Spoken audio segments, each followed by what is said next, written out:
Powerloom వస్త్ర పరిశ్రమ సంక్షోభంలోకి వెళ్లకుండా గత ప్రభుత్వం చేపట్టిన కార్యక్రమాలను కొనసాగించాలని సిరిసిల్ల ఎమ్మెల్యే కేటీఆర్ కోరారు.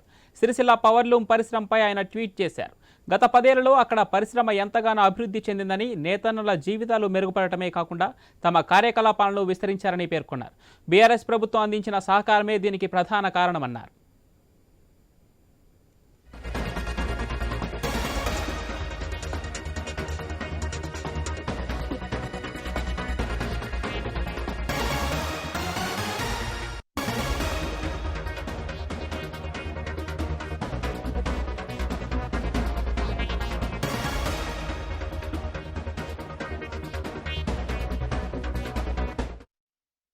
కాంగ్రెస్ ప్రభుత్వం కూడా పవర్లూమ్ పరిశ్రమకు అండగా నిలిచి బలోపేతానికి చర్యలు తీసుకోవాలని కోరారు కేటీఆర్.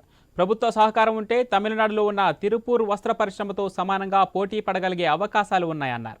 ఈ రంగానికి సంబంధించి గత 15 రోజులుగా వస్తున్న వార్తలు ఆందోళన కలిగిస్తున్నాయని, ప్రభుత్వం వెంటనే స్పందించకుంటే పరిశ్రమ తీవ్ర సంక్షోభంలోకి వెళుతుందని ఆందోళన వ్యక్తం చేశారు.